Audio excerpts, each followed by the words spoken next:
Hello my dear students, welcome to the channel. मेरा नाम है निशांत कतीरा और इस वीडियो के साथ हम स्टार्ट करने जा रहे हैं मैथ्स का सबसे easy chapter, chapter 14 probability, one of the easiest chapter of our maths text book. और जो भी वीक स्टूडेंट्स हैं उन्हें ये चैप्टर अच्छे से आना ही चाहिए, क्योंकि दो रीजंस हैं। एक तो सबसे इजी चैप्टर है और second reason is that weightage भी काफी ज्यादा है। अगर ये चैप्टर अच्छे से कर लेते हो, मैथ्स में पास इजीली हो जाओगे। एक प्रोबेबिलिटी और दूसरा स्टैटिस्टिक्स, और उसके अलावा और सारे चैप्टर्स में से जो कुछ भी मार्क्स मिलेंगे वो एक्स्ट्रा है। तो प्रोबेबिलिटी 14th और 13th चैप्टर स्टैटिस्टिक्स अगर आपने अच्छे से सीख लिया तो मुझे नहीं लगता आपको पास होने में कोई दिक्कत हो। ठीक है, तो अच्छे से ध्यान देना है इस वीडियो में। सारे वीडियोस में फर्स्ट वीडियो हमारा ये इंट्रोडक्शन का है, जिसमें हम इस चैप्टर में आने वाले सारे टॉपिक्स कवर करेंगे, कुछ भी नहीं छोड़ेंगे। ऑब्जेक्टिव के पॉइंट ऑफ व्यू से ये वीडियो बहुत इंपॉर्टेंट है आपके लिए, तो एंड तक जुड़े रहना है, आपको काफी कुछ सीखने मिलेगा। ठीक है, तो स्टार्ट करते हैं हमारा आज का ये वीडियो। सबसे पहले प्रोबेबिलिटी की डेफिनेशन। हालांकि एग्जाम में डेफिनेशन नहीं पूछते, फिर भी समझने के लिए, probability is a possibility of any event to happen. कोई भी इवेंट अगर होनी है तो उसकी पॉसिबिलिटी क्या है, उसे हम प्रोबेबिलिटी कहते हैं। जैसे कि आज शायद बारिश होगी, ठीक है, आज 100% चांस है कि बारिश होगी, या फिर आज 80% चांस है कि इंडिया मैच जीतेगा। तो ये हम 100%, 80% जो बोल रहे हैं उसे हम कहते हैं प्रोबेबिलिटी। हालांकि अभी हम परसेंटेज में बोलते हैं, लेकिन प्रोबेबिलिटी ऑलवेज 0 और 1 के बीच में रहती है। ठीक है, तो कोई भी इवेंट होने की जो पॉसिबिलिटी है उसे हम प्रोबेबिलिटी कहते हैं। Probability of any event is greater than or equal to 0 and less than or equal to 1।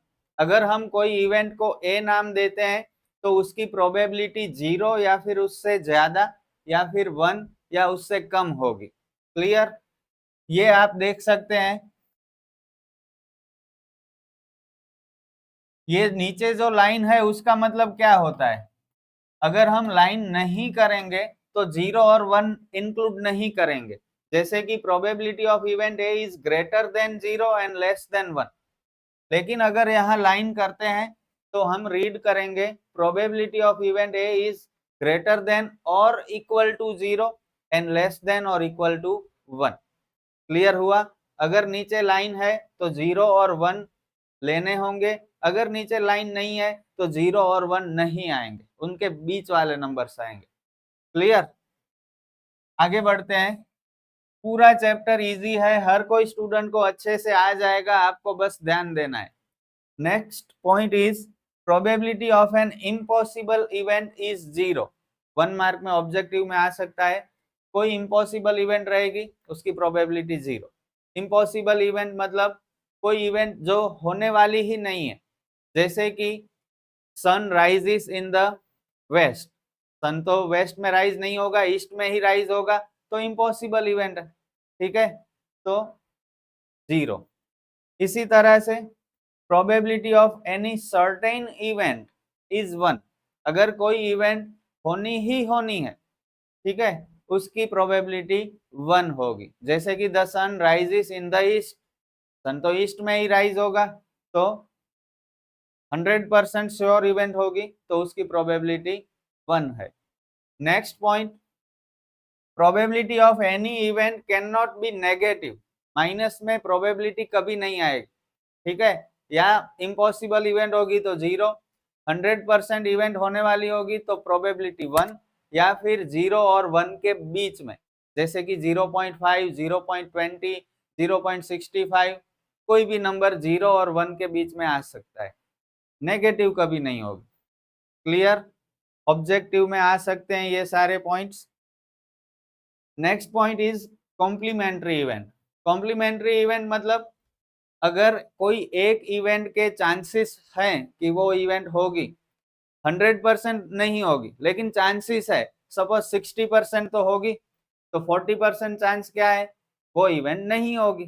ठीक है, 60% चांस है इंडिया जीतेगा, तो 40% चांस है इंडिया हारेगा, अभी नहीं जीतेगा। ठीक है, तो ये एक इवेंट और दूसरी इवेंट दोनों एक दूसरे की क्या कहलाएंगी? Complementary event. Event A bar is complementary event of event A. ऊपर जो लाइन है उसे हम बार कहेंगे। ए बार रिप्रेजेंट्स नॉट ए, मतलब इवेंट ए नहीं होगी, ए बार का मतलब। क्लियर? और एक फॉर्मूला जो पूरे चैप्टर में एक ही फॉर्मूला है, वो आपको याद रखना है। Probability of event A plus probability of not event A is equal to 1, या फिर P A plus P A bar is equal to 1। जिस तरह से याद रखना है रख सकते हो, लेकिन ये फॉर्मूला आपको आना चाहिए। और इस फॉर्मूला का यूज करके आपको 1 मार्क में कोई सम भी पूछ सकते हैं, जैसे कि if probability of event A is equal to 0.27, then probability of not event A is equal to dash। इस तरह से सम आ सकता है, तो हम फॉर्मूला का यूज करेंगे और फॉर्मूला में वैल्यू पुट करेंगे।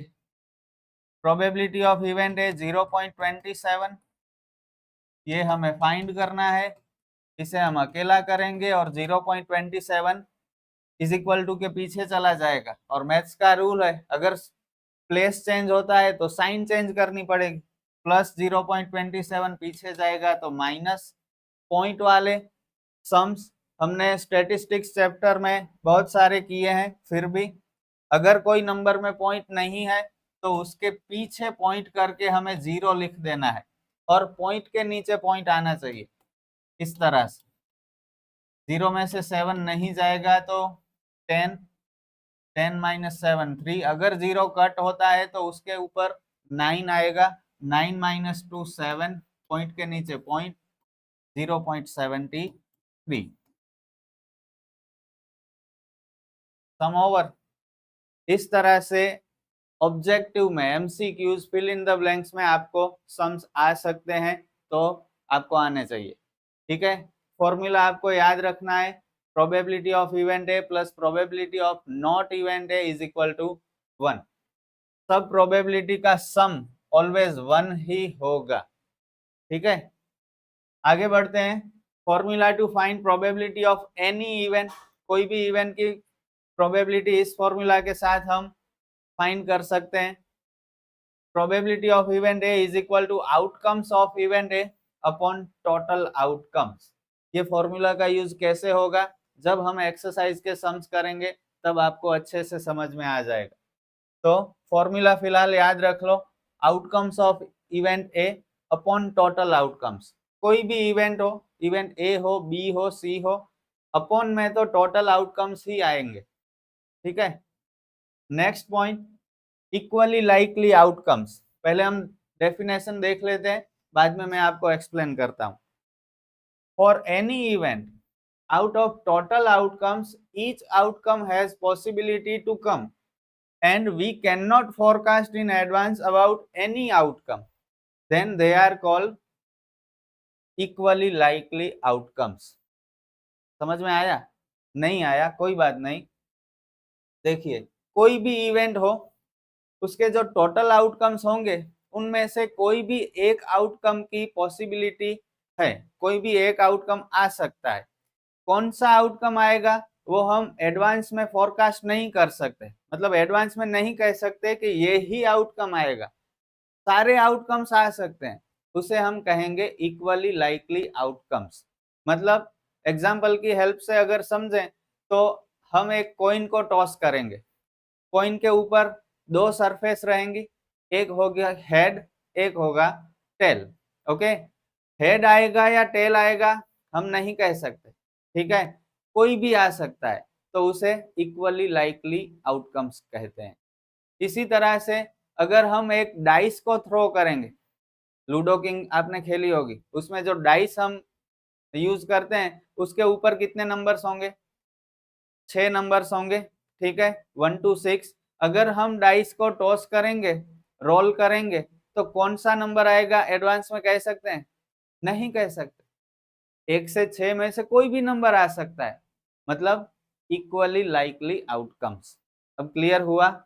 सिंपल है, पूरा चैप्टर इजी है, सिर्फ आपको रिलैक्स रहना है, टेंशन नहीं लेना है, सब कुछ आपको आ जाएगा। और काफी सारे बच्चे फुल मार्क्स लेते हैं, तो हम भी लेंगे, कौन सी बड़ी बात है। ठीक है, अब बात करेंगे कॉइन की। कॉइन, कार्ड्स और डाइस, ये तीन बहुत इंपॉर्टेंट पॉइंट्स है इस चैप्टर के, और इन तीनों पॉइंट्स में से एक या दो सम्स आपको एग्जाम में आएंगे। सबसे पहले बात करेंगे coin. If a coin is tossed once, एक बार अगर कॉइन को टॉस करते हैं, वी गेट टू आउटकम्स, और वो दो आउटकम्स कौन से होंगे? एक हेड होगा या फिर टेल होगा। ठीक है, अगर कॉइन को दो बार टॉस करेंगे तो टोटल 4 आउटकम्स मिलेंगे। कौन से 4 आउटकम्स मिलेंगे? दो बार टॉस करना है तो पहली बार एच आया, दूसरी बार भी एच आया। ठीक है, दो बार उछालने पे पहली बार एच, दूसरी बार एच, ये पहला आउटकम हुआ। इसी तरह से फिर से हमने ट्राई की, पहली बार उछालने पे हेड आया, दूसरी बार टेल आया, ये दूसरा आउटकम। अब तीसरी बार हमने ट्राई किया, पहले टेल आया फिर हेड आया, और लास्ट में दोनों टेल आए। तो ये 4 आउटकम्स हमें मिलेंगे अगर कोई कॉइन को दो बार हम उछालेंगे तो। ठीक है, और इसी तरह से अगर कोई कॉइन को हम 3 बार उछालेंगे, टॉस करेंगे, तो कितने आउटकम्स मिलेंगे? एक बार में दो बार में 4, तो 3 बार में 6। बहुत सारे स्टूडेंट्स कहेंगे कि सर 6 आउटकम मिलेंगे, नहीं, 3 बार उछालने पे 8 आउटकम्स मिलेंगे। ठीक है, if a coin is tossed thrice we get total 8 outcomes. 8 outcomes कैसे होंगे आपको लिखना पड़ेगा एग्जाम में, और याद भी रखना पड़ेगा। देख लीजिए, सिंपल है, 8 में से आपको सिर्फ 4 आउटकम्स ही याद रखने हैं, बाकी के 4 आउटकम्स ऑटोमेटिक आ जाएंगे। जैसे कि पहली लाइन में हम हेड की मेजोरिटी आए इस तरह से लिखेंगे, जैसे कि 3 बार हमने टॉस किया, तीनों बार हेड आया, एच एच एच। फिर से हमने ट्राई की, पहली बार हेड, दूसरी बार हेड, तीसरी बार tail. Again we tried head head sorry head tail head, and fourth time tail head head. तो ये लाइन में आप देख सकते हो, हेड की मेजोरिटी है, हेड ज्यादा आ रहे हैं टेल से, बस इस तरह से याद रखिए। ये पहली लाइन, दूसरी लाइन ऐसे ही आ जाएगी, जहां पे एच है वहां पे हमें टी लिखना है, और जहां टी है वहां पे हमें एच लिखना है। तो आप बताइए, एच एच एच का क्या होगा? T T T. ठीक है, एच एच टी का टी टी एच, फिर टी एच टी, और लास्ट में T H H, H T T. हो गए 8 आउटकम्स। तो सिर्फ 4 आउटकम्स याद रखने हैं, जहां पे हमें हेड की मेजोरिटी पहले लिखनी है, या फिर टेल वाली लाइन पहले लिखनी है, दूसरी लाइन ऐसे ही आ जाएगी। क्लियर? अगर मैं आपको पूछूं कि कॉइन को 4 टाइम्स हम टॉस करेंगे तो कितने आउटकम्स होंगे, कह सकते हो आप? नहीं कह सकते, काफी बच्चों को पता नहीं, लेकिन यहाँ एक फॉर्मूला का यूज होता है, और वो फॉर्मूला है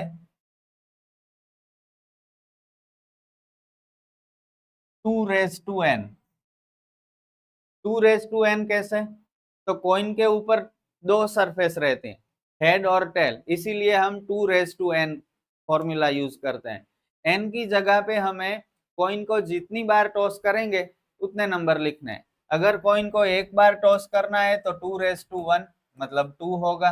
अगर कॉइन को दो बार टॉस करेंगे तो 2 स्क्वायर 4। 3 बार टॉस करेंगे तो 2 का क्यूब, 2 × 2 × 2 8। देखो 8 आउटकम्स। अगर 4 बार टॉस करेंगे कॉइन को तो कितने होंगे? 2 × 2 = 4, 2 × 8, 2 × 16, टोटल 16 आउटकम्स। और अगर 5 बार टॉस करेंगे तो 32, 6 बार टॉस करेंगे तो 64। इस तरह से आप जितनी भी बार कॉइन को टॉस करना है आप टोटल आउटकम्स निकाल सकते हैं। फॉर्मूला है 2n। Clear? I am trying my best to explain you everything.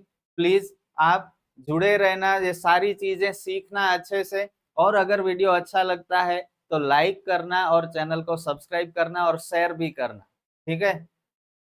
आगे बढ़ते हैं, नेक्स्ट टॉपिक, डाइस। सांप सीढ़ी या लूडो किंग में हम डाइस का यूज करते हैं, जिसके ऊपर कितनी सरफेस रहती है, 6 सरफेस, 1 से 6 नंबर तक, ठीक है।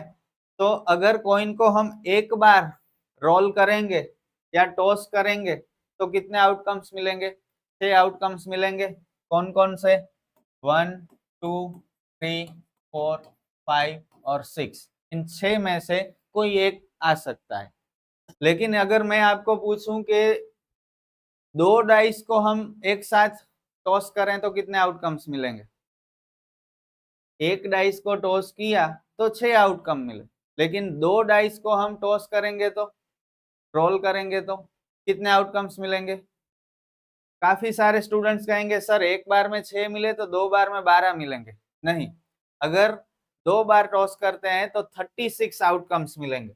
If 2 dice are tossed simultaneously, we get total 36 outcomes। और 36 आउटकम्स हमें लिखने होंगे एग्जाम में, क्योंकि उसके मार्क्स भी मिलेंगे।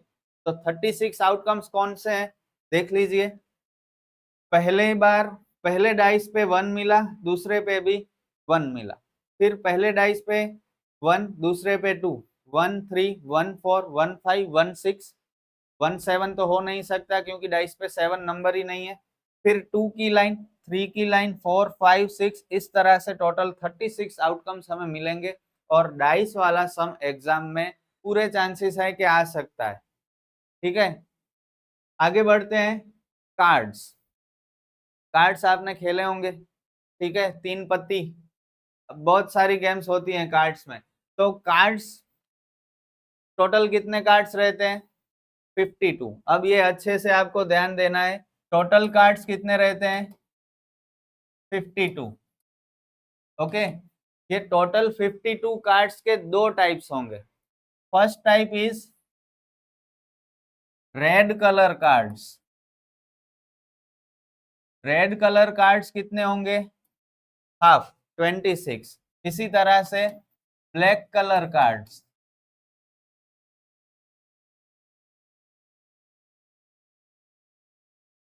ब्लैक कलर के भी 26 कार्ड्स होंगे। अब रेड कलर के 26 कार्ड्स के भी 2 टाइप्स होंगे। फर्स्ट इज हार्ट शेप, पता है ना, इस तरह से होते हैं। कितने होंगे हार्ट के, 13 कार्ड्स। और डायमंड के भी 13 कार्ड्स। क्लियर। तो रेड कलर के 26 कार्ड्स में से हार्ट के 13 और डायमंड के भी 13। डायमंड का शेप इस तरह से होगा, ओके। और ब्लैक कलर के 26 कार्ड्स के भी 2 टाइप्स, एक होंगे स्पेड। कौन से, पेड, पेड इस तरह से लीफ के शेप का 13 कार्ड्स। और दूसरा होगा क्लब, ये भी फ्लावर टाइप ही होगा, इसके भी 13 कार्ड्स।